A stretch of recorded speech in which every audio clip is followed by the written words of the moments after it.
I'm a fire starter. You're a fire starter.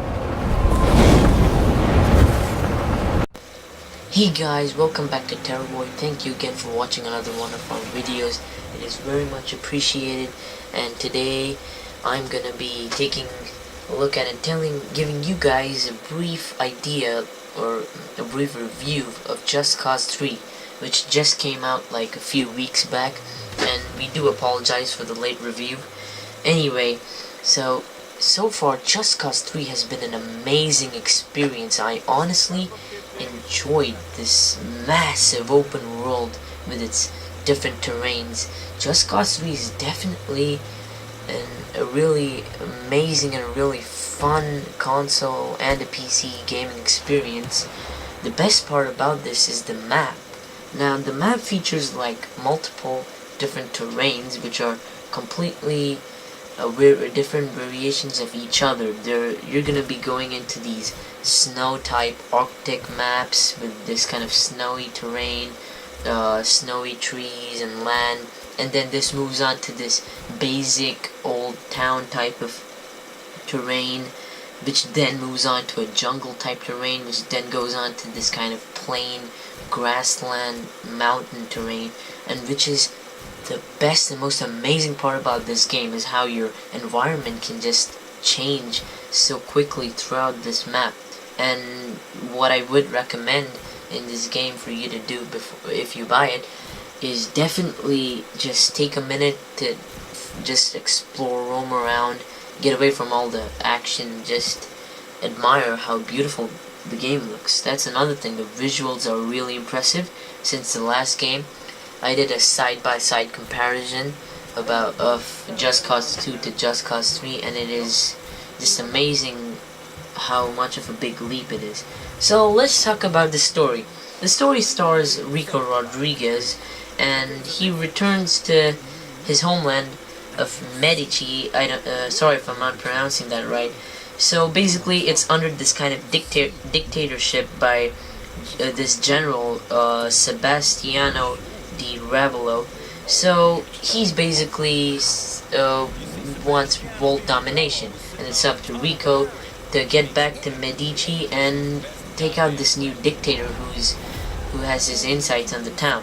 So he meets up with his old childhood friend Mario Frigo and this other scientist, and they aid him and this rebellion against the general to end his dictatorship. So the story is not very much, doesn't go much deeper than this. It wasn't really that memorable. It isn't something to just get involved in. It isn't very deep. It's definitely not the best part about the game. It is an alright story, but my honest opinion, what I feel is the story is just there to give you an excuse to blow stuff up, because each mission features features different types of gameplay. There are these liberation missions which allow you to liberate enemy forces, so which connect to the part of the story with the fact that you have to destroy the general's property of the town of Medici to liberate it as much as you can. So it basically has the same concept as Just Cause 2. The more you liberate, the more popularity you gain and more control your rebellion army gains control over Medici. So the missions have different types. As I said earlier, there are the liberation missions. There are some which basically are the core type of each mission. You go to a base, liberate it, kill a bunch of enemies, and there are these other missions where you have to kill certain people in the enemy bases, and there are these other type of missions where you have to escort or defend an ally.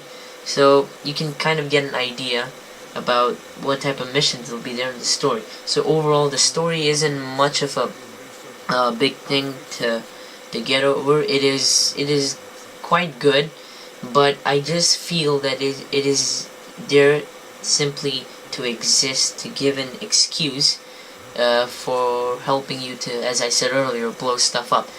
I honestly didn't like the story that much. It was alright. It was not very good, wasn't very bad as well, but the next aspect is the best part of the game. So let's get on to it. The gameplay.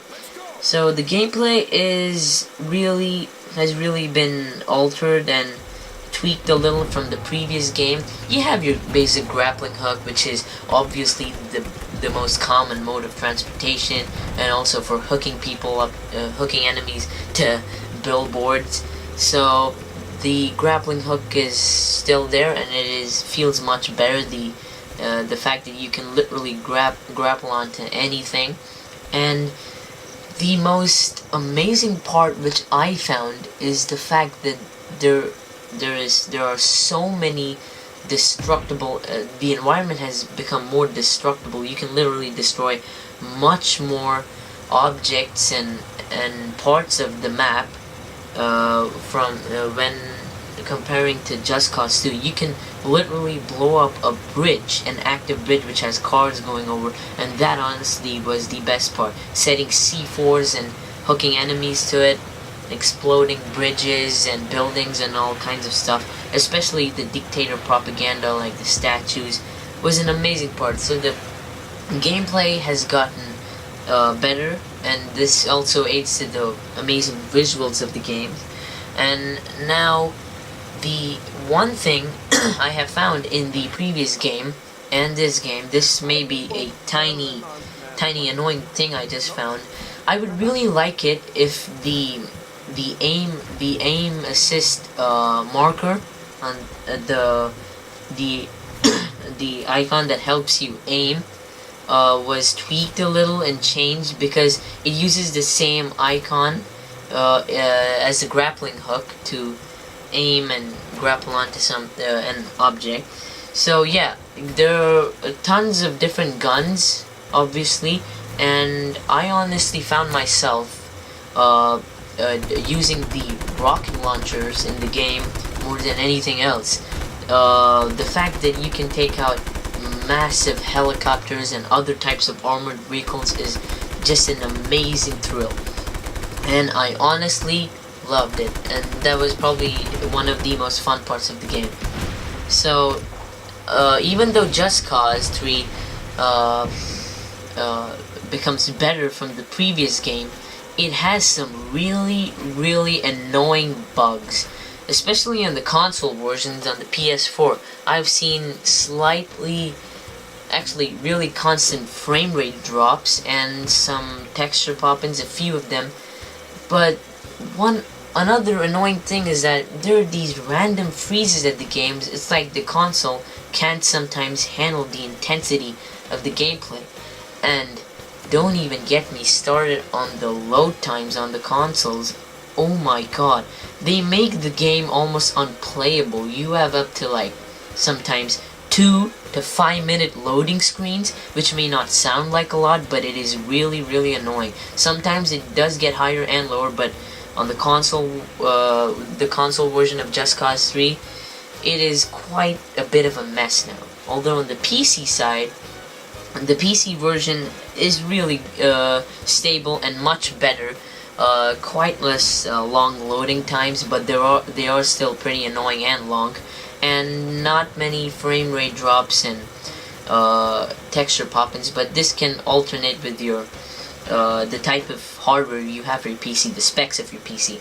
So overall, Just Cause 3 is really fun game, but some of its technical problems hold it back a bit, and I really wish the story was a little better, even though it's really long and I love about it. But it's pretty simple and straightforward, and I wish they had modified it a little and made it more deeper than that.